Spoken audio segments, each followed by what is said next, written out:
Rockstar সিনেমার এই teaser একদম শুধুমাত্র এআই দিয়ে মেক করা লাগতেছে, খুবই দৃষ্টিকটু লাগতেছে। আসসালামু আলাইকুম, কি অবস্থা সবার?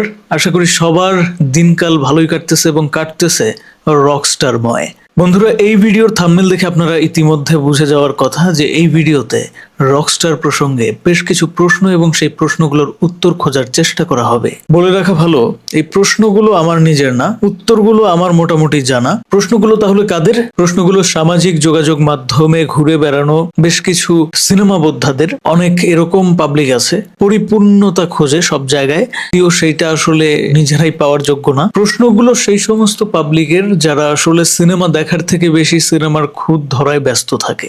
সিনেমা দেখার সময় ভাবে, আমি যদি পরিচালক হইতে পারতাম, অথবা ওইখানে যদি আমি নিজে অভিনয়টা করতে পারতাম। দর্শক হিসেবে তারা সিনেমা দেখে না। হ্যাঁ, সমালোচনা হইতে পারে, কিন্তু সেইটা যৌক্তিক হইতে হবে।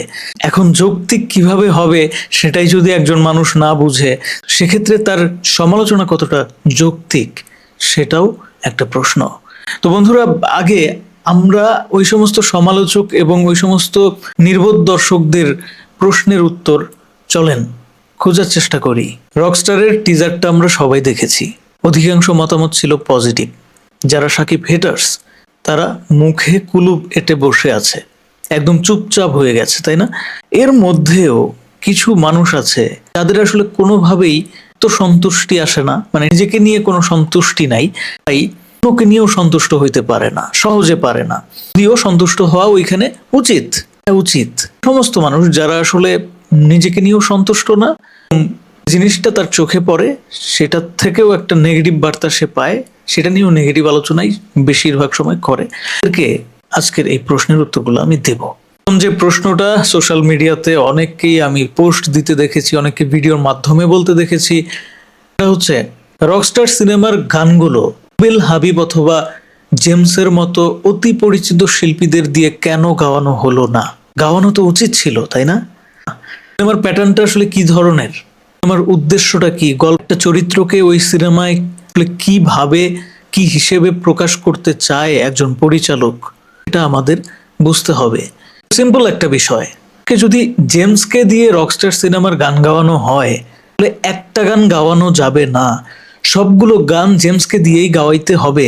আর যদি সবগুলো গান জেমসকে দিয়েই গাওয়ানো হয় তাহলেও ব্যাপারটা সব থেকে বেশি কানে লাগবে, সেটা হচ্ছে জেমসের ভোকাল, জেমসের কণ্ঠটা শাকিব খানের সাথে যাবে না। যখন শাকিব খান নিজে মাউথপিস হাতে নিয়ে একজন রকস্টার হিসেবে স্টেজে পারফর্ম করবে, তখন আমরা যারা সাধারণ দর্শক আছি, বিশেষ করে যারা বাংলাদেশি দর্শক আছি, আর জেমস তো ভাই সারা বাংলাদেশ না, শুধু পৃথিবীময় তার দর্শক আছে, আনাচে কানাচে দুই একটা হইলেও পাওয়া যাবে।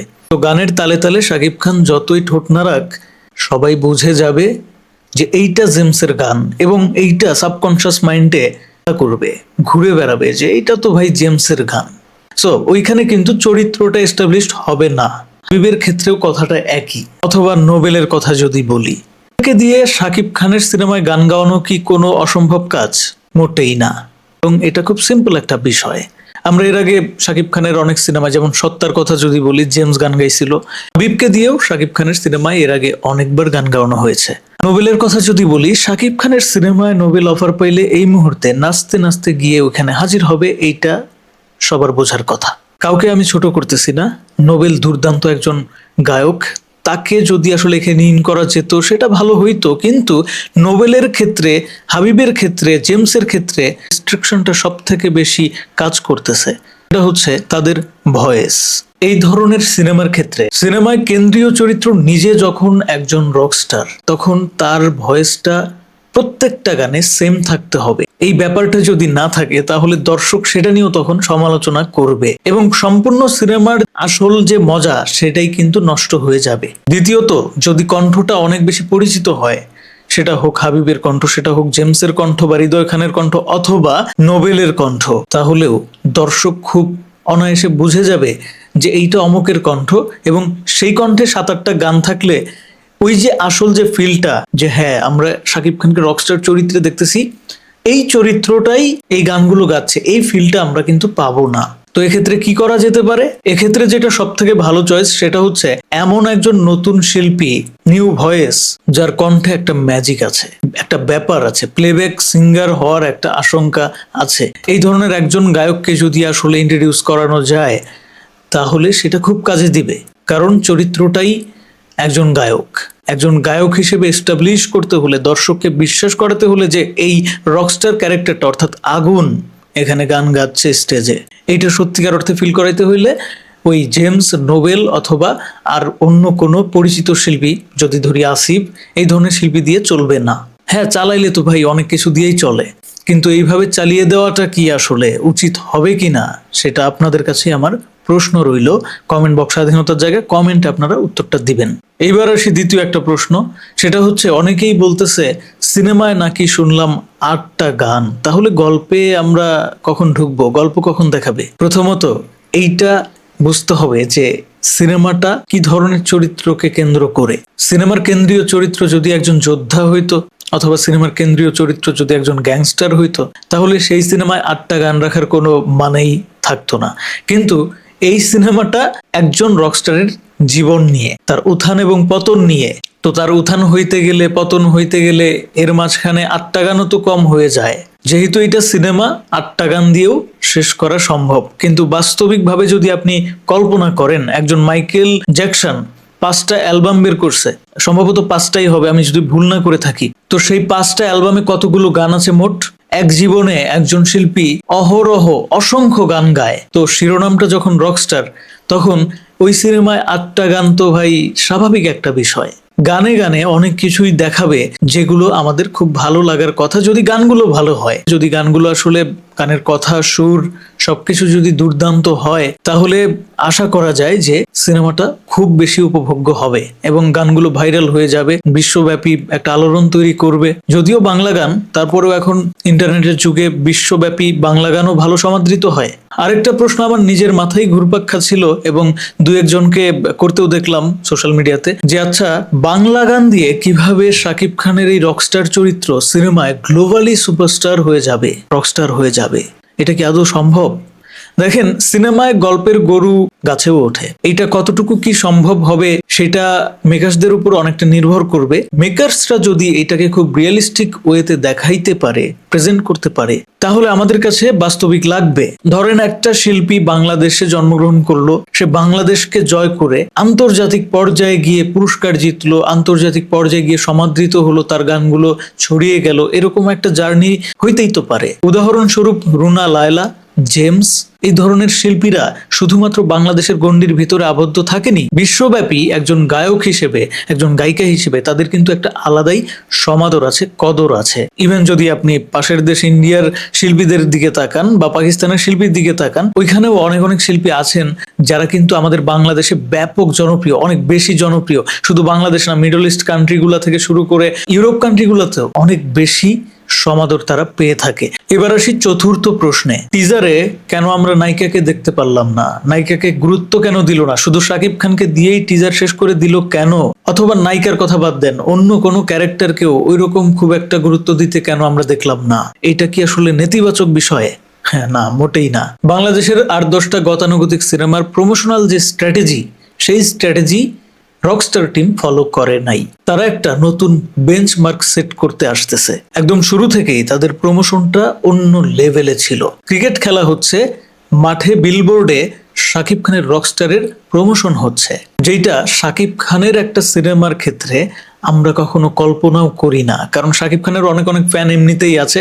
প্রত্যেকটা মেকার্সরা ভেবেই বসে থাকে যে শাকিব খানের সিনেমা যেহেতু করতেছি, প্রমোশন আমার আলাদা করে করার কোনো দরকারই নাই। ঠিক এই জায়গাটাতে রকস্টার টিম অন্যরকম একটা পদক্ষেপ নিয়েছে, যার কারণে এরপরে আমরা আবার দেখেছি একটা টিজার দেওয়ার পরিবর্তে তারা আগে অ্যানিমেশন টিজার ডিজাইন করে সেটা পাবলিশ করেছে। অর্থাৎ শাকিব খানের নিজের সশরীরে স্ক্রিনে উপস্থিত হওয়ার আগেই শাকিব খানের এই রকস্টার চরিত্রটা উপস্থিত হয়ে আমাদের মাঝে একটা অন্যরকম হাইপ ক্রিয়েট করে দিয়েছে। এটাকে বলে অথেন্টিক এবং ইউনিক প্রমোশনাল স্ট্র্যাটেজি। এবার এগুলো কেন বলতেছি, প্রসঙ্গটা হচ্ছে নায়িকাকে কেন দেখাইলো না, অন্য কোনো চরিত্রকে কেন দেখাইলো না, শুধুমাত্র শাকিব খানকে দিয়ে কেন শেষ করলো। এটাও তাদের প্রমোশনাল একটা স্ট্র্যাটেজি, দুর্দান্ত প্রমোশনাল স্ট্র্যাটেজি। দেখেন, একটু চিন্তা করে দেখেন, যদি এমন হইতো এই প্রথম টিজারে সব দেখায় ফেললো, পরে কিন্তু দেখানোর আলাদা কোনো একটা কিছু থাকতো না। হ্যাঁ, হয়তো পরে আমরা একটা গান পাইতাম, একটা ট্রেলার পাইতাম, সেটা ওই গতানুগতিক প্রমোশনাল ধারায় আগাইতো, সেটা খুব একটা চমকপ্রদ কিছু নাও হইতে পারে। কিন্তু এখন যেটা হবে, প্রথম টিজারটাতে আমরা দেখেছি শাকিব খানের উত্থান এবং একটা স্ট্রাগল পয়েন্টে গিয়ে শাকিব খান আটকে যাচ্ছে। কিন্তু রোমান্টিক ব্যাপার স্যাপার, নায়িকার সাথে যে ব্যাপার স্যাপার ঘটে অথবা অন্য কোনো ক্যারেক্টারের যে ব্যাপার স্যাপার এখানে আছে, কোনো একটা ভাইটাল ক্যারেক্টার, সেটা কিন্তু এখনো আমাদের থেকে হাইড করে রাখছে রকস্টার টিম। এই ব্যাপারটা আমরা সেকেন্ড টিজারে পাইতে পারি। সেকেন্ড টিজার যে আসবে সেটা কিন্তু আবার এই ফার্স্ট টিজারে তারা কনফার্ম করে দিছে, এবং সেখানে ফ্লাওয়ার নামে একটা শব্দ আমরা দেখতে পারছি, তাই না? এখন ফ্লাওয়ার বলতে কিন্তু আমরা ওই ইঙ্গিতটা পাই যে এই সেকেন্ড টিজারে নায়িকাকে দেখানো হবে, এবং নায়িকা কিন্তু একটা না, নায়িকা কিন্তু দুইটা অথবা তার থেকে বেশিও হইতে পারে, সেটা একটা সারপ্রাইজ হিসেবে আসতে পারে, আমার জানা নাই। তো বন্ধুরা, ব্যাপারটা খুবই ইন্টারেস্টিং হতে যাচ্ছে। বাংলাদেশে এই প্রথম একটা টিজার আসার আগে এইরকম একটা অ্যানিমেটেড টিজার আসছে, তার আগে পোস্টার তো আসছেই, ওইগুলো তো আসছেই, তারপর আবার টিজার আসছে কিন্তু অর্ধেক, পার্ট 1 পার্ট 2, টিজারেরও পার্ট 1 পার্ট 2, ব্যাপারটা কিন্তু ইন্টারেস্টিং ছিল। সো এখানে প্রমোশনাল স্ট্র্যাটেজি নিয়ে কোনো কমপ্লেন করার জায়গা আমি দেখতেছি না। তারপরেও যারা এই সমস্ত কথা বলতেছে তাদের আসলে চুলকায়, খুব চুলকায়। চলেন এইবার আসি পয়েন্টে। এআই, আর্টিফিশিয়াল ইন্টেলিজেন্স, বাংলাদেশের দর্শক, বাংলাদেশের ক্রিটিক্স, তারা তো আছেই, আমরা তো আছেই, পাশাপাশি ওপার বাংলার যারা অনেক বেশি সমালোচনা করে তারাও, এবং পাকিস্তানেরও বেশ কিছু ইউটিউবার, তারা এই সিনেমার টিজার নিয়ে ব্যাপকভাবে পজিটিভ আলোচনা করেছে, তারা খুব প্রশংসা করেছে, এবং অনেকে তো বলেছে যে আমাদের ইন্ডাস্ট্রি অর্থাৎ তাদের ইন্ডাস্ট্রির থেকেও বাংলাদেশের সিনেমা এগিয়ে যাচ্ছে। শাকিব খানের রকস্টার ইতিমধ্যে একটা মাত্র টিজারের মাধ্যমে তাদেরকে অন্তত এইটা বুঝিয়ে দিতে সক্ষম হয়েছে যে তাদের ইন্ডাস্ট্রিতে এখনো পর্যন্ত এই ধরনের সিনেমা তৈরি হয় নাই। আমি কিন্তু বলিউডের কথা বলতেছি না বা হলিউডের কথা বলতেছি না। ইভেন যদি আপনি বলিউডের কথা বলেন, তাহলে আমি বলবো যে সাইয়ারা নামে যে সিনেমাটা ছিল, ওইটাতে যে এই ধরনের স্টেজ পারফর্ম করেছে হিরো, সেখানেও এত বেশি গ্র্যান্ডার, এত মানে পশ একটা ব্যাপার আপনাকে কিন্তু ফিল করায় নাই, আমি 100% শিওর।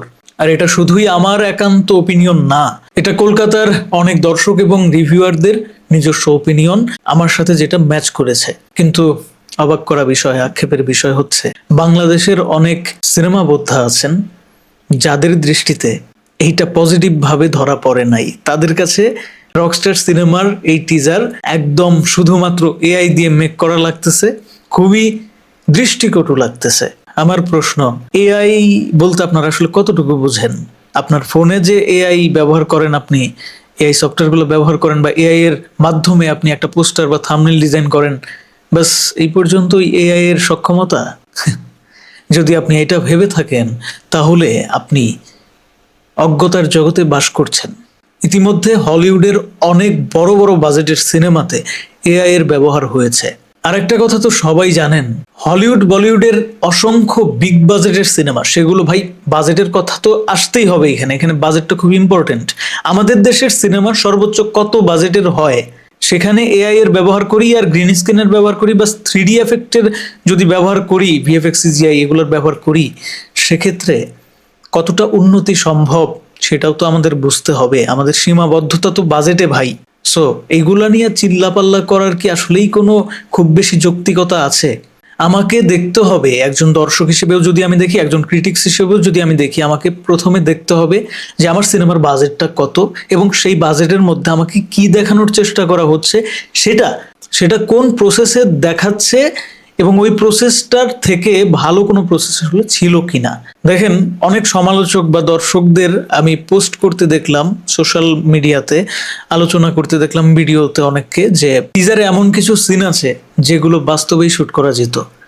আসলেই কি বাস্তবে শুট করা যেত? যদি বাস্তবেই শুট করা যেত, তাহলে সিনেমার মেকার্সরা এআই এর সাহায্য নিতই না। এবার এআই এর সাহায্য নেওয়াটা কি অপরাধ হয়ে গেছে? না, মোটেই না। ওই যে বললাম যে হলিউডের অনেক বড় বড় সিনেমাতে এআই এর ব্যবহার ইতিমধ্যে হয়ে গেছে, এবং সেইটা আমাদের এই মোবাইল ফোনের নর্মাল এআই না। এটা আপনাকে বুঝতে হবে। একটা সাধারণ মোবাইল ডিভাইস অথবা একটা সাধারণ কনজিউমার লেভেলের কম্পিউটারের যে ক্ষমতা, যে সক্ষমতা, সেই সক্ষমতা আর একজন প্রো লেভেলের এডিটরের কম্পিউটারের সক্ষমতা কিন্তু এক না। তার যে এআই এর ব্যবহার, আমাদের যে এআই এর দৈনন্দিন ব্যবহার, সেটার সাথে কিন্তু আকাশ এবং পাতালের তফাৎ থাকে। মুখ দিয়ে বললাম আর জেমিনি অ্যাপ দিয়ে বানায় ফেললাম, ব্যাপারটা এতটাই ইজি না। এটা বড় পর্দার সিনেমা। মেকার্সরা সেটাই এনশিওর করেছে যেইটা দর্শকদের হজম করতে কোনো সমস্যা হবে না, এবং মেকার্সদের এইটাও জানা আছে যে আমাদের বাজেটটা কত। হলিউডের একটা সিনেমার বাজেট থাকে মিলিয়ন মিলিয়ন ডলার। বাংলাদেশের একটা সিনেমার বাজেট কত থাকে? আচ্ছা, বাংলাদেশের কথায় আমি পরে আসি। বলিউডের একটা সিনেমার ন্যূনতম বাজেট এখন থাকে 100 কোটি টাকা। বাংলাদেশের একটা সিনেমা যেটা সর্বোচ্চ আয় করেছে, যদি বরবাদের কথা ধরেন, সেটার বাজেট কত ছিল? সর্বোচ্চ 10 কোটি, 12 কোটি অথবা 16 কোটি হইতে পারে। তুফানের বাজেট কত ছিল? 7 কোটি, 8 কোটি অথবা 10 কোটির ভেতরে হইতে পারে। আমাদের সীমারেখাই তো ভাই 10 থেকে 15-র ভেতরে, তাও আবার সেটা যদি শাকিব খানকে নিয়ে আমরা সিনেমাটা মেক করি সেক্ষেত্রে। আবার ওদিকে দেখেন, অনন্ত জলিল কিন্তু 100 কোটির সিনেমাও বানাইছে। আমাদের একটা এমন সিনেমা আছে যেটা বাজেট বলা হয়েছিল 82 কোটি। সেই সিনেমায় ভিএফএক্স আমরা দেখেছিলাম, ওই যে শেখ মুজিবের যে বায়োপিক মেক করা হয়েছিল, আরিফিন শুভ অভিনয় করছিল, ওই সিনেমার ভিএফএক্স এর কাজও কিন্তু আমরা দেখছি, তাই না? তো ব্যাপারটা আপনাদেরকে বুঝতে হবে যে বাংলাদেশে থেকে আপনি একটা সিনেমা মেক করবেন, যে দেশের টেকনোলজি ব্যবহার করেন প্রপার ভাবে আপনি কতটুকু করতে পারবেন, সেটা কি এআই দিয়ে করলে এর থেকে বেটার হবে কিনা? সিজিআই বা ভিএফএক্স এর কাজটা আপনি যদি ম্যানুয়ালি করেন সেক্ষেত্রে সময়ও বেশি লাগবে, আবার রিয়েলিস্টিক ওয়েতে দেখানোটাও খুব বেশি পসিবল হবে বলে মনে হয় না এই সময়ে এসেও।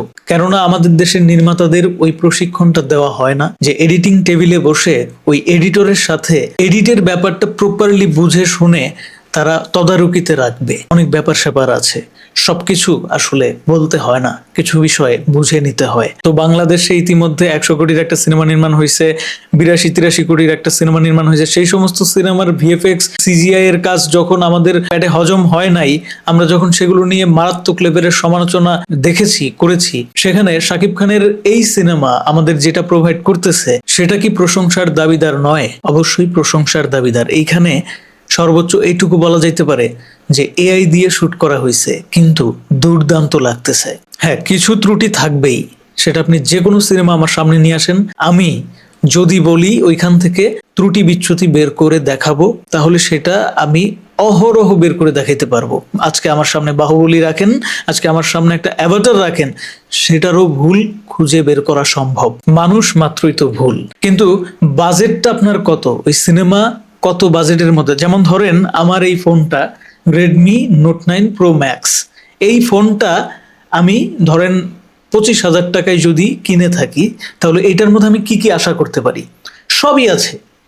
আইফোনের মধ্যে যা আছে আমার এই ফোনের মধ্যেও তাই আছে। তো আমি এটা নিয়ে সন্তুষ্ট ভাই, এটাকে আমি খারাপ বলতে পারি? এখন আমি যদি আইফোনের সাথে এই ফোনের তুলনা করে বলি যে আইফোনের ক্যামেরা এত দুর্দান্ত লাগে, ছবি তুললেই মনে হয় আমি হিরো হয়ে গেছি, এই ফোন দিয়ে ওইটা হয় না কেন ভাই? তাহলে এই ফোন ভালো না। তাহলে সেটা হবে আমার অজ্ঞতার ফলাফল, সেটা হবে আমার নির্বুদ্ধিতার পরিচয়।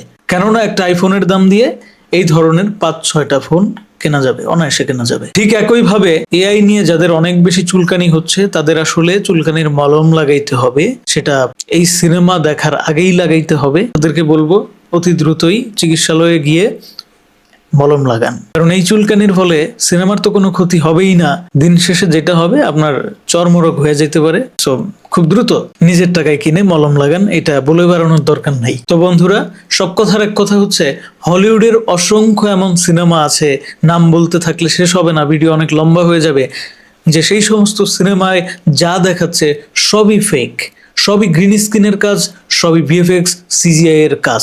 মেকিং এর সময়ের চিত্রটা যদি আপনি দেখেন, ওই সিনেমা দেখার যে আগ্রহ সেটা আপনি হারিয়ে ফেলবেন। আপনি যদি অ্যাভেঞ্জার্স এর কথা বলেন, আপনি যদি কিংকং এর কথা বলেন, আপনি এই ধরনের বড় বড় সিনেমা যত আছে, জুরাসিক পার্ক আছে, এই সমস্ত সিনেমার কথা যদি আপনি বলেন, অথবা অ্যাকশন সিনেমা, ওই টম ক্রুজের সিনেমা, সেগুলোতেও টম ক্রুজের সিনেমায় অনেক বেশি কম ভিএফএক্স এর কাজ হয়, সিজিআই এর কাজ হয়, তারপরেও হয়তো এমন এমন সব দৃশ্যেই হয় যেগুলো তারা ন্যাচারালি দেখাইতে পারে না। তো আমি মনে করি রকস্টারের এই টিজারে কয়েকটা এমন সিন দেখানো হয়েছে যে সমস্ত সিন দেখে বোঝা যাচ্ছে যে এইটা আসলে রিয়েলি শুট করা হয় নাই, এআই অথবা সিজিআই এর কাজ এখানে হয়েছে। তো কি হয়েছে ভাই, আপনি বাজেট দেন, একবারে ন্যাচারালি শুট করে দিবে, সমস্যা কি? আপনার এত টাকা পয়সা বেশি হয়েছে, 200 টাকা টিকিট কেটে 250 টাকা টিকিট কেটে একটা সিনেমা আপনি দেখবেন ওয়ান টাইম। সেই সিনেমা দেখার জন্য আপনি সিনেমা বোদ্ধা হইতে হবে না, দর্শককে বোঝাইতে হবে না যে এই সিনেমাটা আসার আগেই আমি বুঝে ফেলছি এই সিনেমাটা সম্পূর্ণ এআই দিয়ে শুট করা, না এটা কাম্য ছিল না। বাংলাদেশে এ যাবৎকালে যতগুলো সিনেমা হয়েছে এত বড় গ্র্যান্ডার কোনো সিনেমাই শো করাইতে পারে নাই। সমালোচনা আমি খুব কমই দেখলাম, দুই একটা জায়গায় অযৌক্তিক কিছু সমালোচনা দেখে আর চুপ করে থাকতে পারলাম না। বলতে গেলে অনেক কথা, অত কথার দরকার নাই। যারা বোঝে তারা বুঝে, তারা প্রশংসাটা করতে পারে। যারা বুঝেও না বুঝে, ধরেন একটা মানুষ ঘুমায় রইছে, আপনি তাকে জাগাইতে পারবেন, কিন্তু একটা মানুষ ঘুমের ভান ধরে রইছে, তারে আপনি টানলেও উঠবে না, হ্যাচড়াইলেও ঘুম ভাঙবে না। তো ব্যাপারটা হয়েছে ওই রকম। আমার বাজেট হচ্ছে 2 টাকা, আমি 200 কোটি টাকার বাজেটের সিনেমার কথা এখানে এসে উদাহরণ দিচ্ছি। টিজারের যে রিয়াকশন ভিডিওটা করলাম সেখানে আমি উল্লেখ করছি ব্যাপারটা, এ যাবৎকালে বাংলাদেশের সিনেমায় এরকম অনেক দৃষ্টিকটু সিন আমরা দেখছি, যেখানে শাকিব খানেরই অনেক সিনেমা, শাকিব খান নাচতেছে, পেছনে ভিনদেশি কিছু রমণীরা নাচতেছে, যেটা দেখে খুবই ফেক লাগতো। কিন্তু এই রকস্টার সিনেমার ক্ষেত্রে যেটা দেখলাম, ক্লোজ কিছু সিন দেখলাম, সেই সিনগুলো দেখে মোটেই ফেক লাগলো না, বরং মনে হইলো যে এইটা একটা অ্যানাদার ওয়ার্ল্ড, একটা হলিউডি ভাইব কিন্তু এই সিনেমার টিজারটা আমাদেরকে দিল। তো ওই একই সিনে দু একটা শট হয়তো এরকম বোঝা যাচ্ছে যে হ্যাঁ এইটা হয়তো তারা কৃত্রিমভাবে মেক করছে। আচ্ছা, এই ব্যাপারটা কি আপনি বলিউডের বা হলিউডের বড় বড় বাজেটের সিনেমায় ফিল করেন না? আচ্ছা, বাহুবলীতে যে কয়েকটা সিন আছে, ওই সিনগুলা আপনার একটু ইমাজিন করেন, বুঝেন নাই যে এইটা এআই দিয়ে মেক করা হয়েছে? এই সিনগুলোর ক্ষেত্রে কি আপনাদের মনে একটু এরকম মনে হয় নাই যে হ্যাঁ এই সিনগুলো তো আসলে বাস্তবে করা হয় নাই, এগুলাতে সিজিআই অথবা ভিএফএক্স এর কাজই হয়েছে? শাহরুখ খানের ডানকি, ফ্যান, এই ধরনের অসংখ্য সিনেমা আছে যে সমস্ত সিনেমাতে শাহরুখ খানকে অনেক বেশি ইয়াং এইজে দেখানো হয়েছে। তো ওই সব সিনেমায় কিন্তু এটা আমরা ফিল করতে পারছি যে হ্যাঁ এটা আসলে কৃত্রিম ভাবে দেখানো হচ্ছে, এটা আসলে বাস্তবে শুট করা হয় না এইভাবে। তো সেগুলো নিয়ে আপনারা কেন আলোচনা করলেন না ওইভাবে, অতটা কঠোর ভাবে কেন বললেন না? শুধুমাত্র বাংলাদেশের একটা সিনেমা, শাকিব খানের একটা সিনেমা বলে কি আলোচনার থেকে সমালোচনা করে আলোচনায় আসার একটা বৃথা চেষ্টা এটা? আমার তো মনে হয় তাই। যেহেতু বাংলাদেশের সিনেমার সংখ্যা কম, সিনেমা যেগুলো হয় সেগুলো নিয়ে আলোচনা করলে খুব একটা আলোচনায় থাকা সম্ভব হয় না, রিভিউ করে পেট ভরে না, সেহেতু আমরা অনেকেই নেগেটিভ পথ অবলম্বন করে নেগেটিভিটি ছড়িয়ে আমাদেরকে আলোচনায় আনার চেষ্টা করি, কিছুক্ষণ ট্রেন্ডিং এ থাকার চেষ্টা করি, চ্যানেলের হাইপ বাড়ানোর চেষ্টা করি, যা আসলেই দৃষ্টিকটু। সারাদিন অনেস্ট বইলা চিল্লাইয়া তারপর অযৌক্তিক কিছু যুক্তি, খোড়া যুক্তি উপস্থাপন কইরা দর্শককে সন্তুষ্ট করা যায় না। দর্শককে কিন্তু অলরেডি রকস্টার সন্তুষ্ট করে দিয়েছে। যারা এই সমস্ত অযৌক্তিক সমালোচনা করতেছেন তাদের কমেন্ট বক্স চেক করলেই উত্তরটা পেয়ে যাবেন। ফোনের তুলনা দিয়েই বুঝাই, নাইলে তো আবার বুঝবে না। ধরেন আপনি একটা আইফোন 17 প্রো ম্যাক্স এর সাথে অন্য কোনো এক কোম্পানির ফোনের তুলনা করবেন, আপনি কোন কোম্পানির ফোন বেছে নেবেন? রেডমি, আমার ওই রেডমি নোট 10 প্রো ম্যাক্স? না, আপনি কিন্তু ওই ফোনের তুলনা আইফোন 17 প্রো ম্যাক্সের সাথে করবেন না, কারণ আমার ওই ফোন আইফোন 17 প্রো ম্যাক্সের লেভেলেই নাই। একটা 25,000 টাকার ফোনের কাছ থেকে আপনি ঠিক অতটুকুই আশা করবেন যতটুকু আসলে আশা করা উচিত। এখন অতটুকুও যদি আপনি না পান, তখন আপনি কমপ্লেন করতে পারেন, সমালোচনা করতে পারেন যে ভাই 25,000 টাকা দিয়ে ফোন কিনলাম, কি দিল? 25,000-এ তো এর থেকে বেটার কিছু সম্ভব। এখন আপনি যদি 1.5 লাখ টাকার ফোন নিয়ে এসে বলেন যে এই 1.5 লাখ টাকার ফোনে এত ফ্যাসিলিটিস, আমার এই 25,000 টাকার ফোনে এগুলা কেন দিল না? অপরাধ করে ফেলছে। তাহলে আপনি কি আসলে ফোন সম্পর্কে জ্ঞান রাখেন, সঠিক জ্ঞান রাখেন, নাকি আপনার অর্থনৈতিক ম্যানেজমেন্টের যে ব্যাপারটা সেটা সম্পর্কে কোনো সঠিক জ্ঞান আছে? না, নাই, কোনোটাই নাই। আপনি আসলে বোকার স্বর্গে বাস করতেছেন, অযথাই নিজে যা বুঝেন ছাতা মাতা তাই অডিয়েন্সকে বোঝানোর বৃথা চেষ্টা করতেছেন। আশা করি যারা সমালোচক হয়ে ওঠার চেষ্টা করতেছেন, হ্যাঁ আপনারা বলতে পারেন যে আমরা আগে থেকেই সমালোচক, বাট আমি মনে করি যে আপনি নিজে বললে তো হবে না, সেটা দর্শককে বলতে হবে। কমেন্ট বক্স চেক করেন, কমেন্ট বক্সে যদি সবাই আপনার সুনাম গায়, যদি বলে হ্যাঁ ঠিক বলছেন, আপনি যা বলছেন ঠিক বলছেন, আমরা আপনার সাথে একমত, তাহলে ঠিক আছে। আদারওয়াইজ আপনি একজন সমালোচক হয়ে উঠতে পারেন নাই। জাস্ট নেগেটিভ আলোচনা করলেই তাকে সমালোচক বলে না। হ্যাঁ, কয়েকটা ভিডিওতে আপনি সঠিক বলতে পারেন, কিছু কিছু বিষয় আপনার সঠিক হইতে পারে, কিন্তু আপনার সমালোচনা তখনই যৌক্তিক হবে যখন সম্পূর্ণ সমালোচনাটা দর্শক প্রপারভাবে গ্রহণ করতে পারবে, বিরক্তি লাগবে না। সমালোচনা করা উচিত। যেমন ধরেন, হ্যাঁ এই টিজারেও ঝামেলা আছে, একবারে যে নাই তা না, কিন্তু সেটা কোনটা? ধরেন যৌক্তিক একটা সমালোচনা আমাকে যদি করতে বলেন এই টিজারের, তাহলে আমি বলবো যে ওই যে প্রথমে যে একটা পোস্টার দেখায় বিলবোর্ডে টানানো, হ্যাঁ ওইটা আসলেই একটু দৃষ্টিকটু লাগছে। দেখে কেমন যেন মনে হচ্ছিল যে এইটা তো অল্প বাজেটের মধ্যে সম্ভব ছিল একটা রিয়েলিস্টিক ওয়েতে দেখানোর।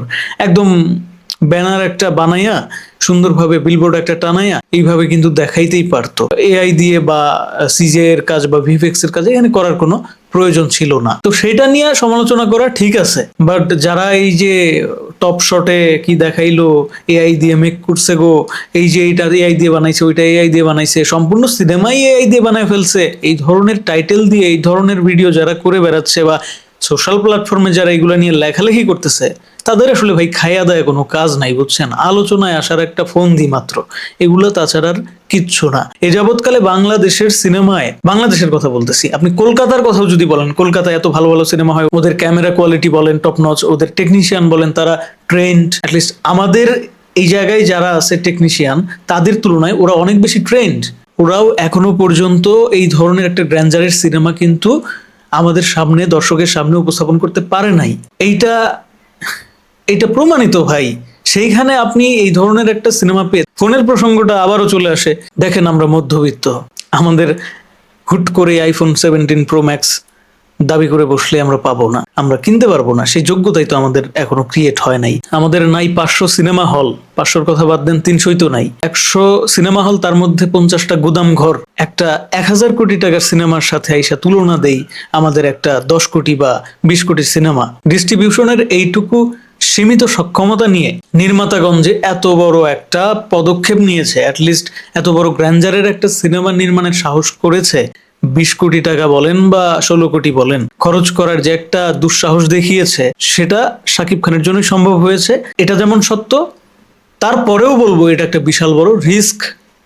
সেই রিস্কটা যে তারা নিয়েছে, এজন্য তারা প্রশংসার দাবিদার। এইটুকু প্রশংসা আপনি করবেন না, অথবা প্রশংসা একটু করলেন, তার থেকে 10 গুণ বেশি নেগেটিভ কথা বলে সিনেমাটার একটা ক্ষতি করে ফেললেন। কখন? যখন সিনেমাটা এখনো পর্যন্ত মার্কেটিংটাই ভালোভাবে শুরু হয় নাই, আর অনেকগুলো কন্টেন্ট আসাই বাকি আছে। তারপর সিনেমা হলে আসা তো অনেক দূরের কথা। এখনই এই সমস্ত বলে আপনি দর্শকের মনের মধ্যে এটা সেট করে দেওয়ার চেষ্টা করতেছেন যে হ্যাঁ ভাই এটা তো এআই দিয়ে বানাইছে, এটা তো ভাই ভালো একটা কিছু হবে না, এরকম একটা বার্তা কিন্তু আপনার কথার মাধ্যমে যাচ্ছে, যে এটা কিন্তু আসলে উচিত না। যদি এতটাই যৌক্তিক হইতো, তাহলে যৌক্তিক একটা সমালোচনা নিয়ে আবার মানুষ সমালোচনা করে না, আপনার কমেন্ট বক্স খুব সুন্দর থাকতো। যারা যৌক্তিক এসব সমালোচনা করতেছেন তাদের কমেন্ট বক্স অন্তত সমালোচনাহীন থাকতো, আপনাদের প্রশংসায় দর্শক পঞ্চমুখ হইতো। সেটা কিন্তু হইতেছে না, গালিটা কিন্তু ভালোই হজম করতেছেন। ধন্যবাদ সবাইকে ভিডিওটি দেখার জন্য। কমেন্ট বক্স স্বাধীনতার জায়গায়, কমেন্টে আপনারা জানাবেন রকস্টার সম্পর্কিত যে বিষয়গুলো নিয়ে আলোচনা করলাম, আমার এই আলোচনা আপনাদের কাছে কি আসলে যুক্তিসঙ্গত, নাকি আমি ভুল, তারাই সঠিক যারা এইভাবে সমালোচনা করতেছে সিনেমাটা দেখার আগে, সিনেমার একটা টিজার দেখে।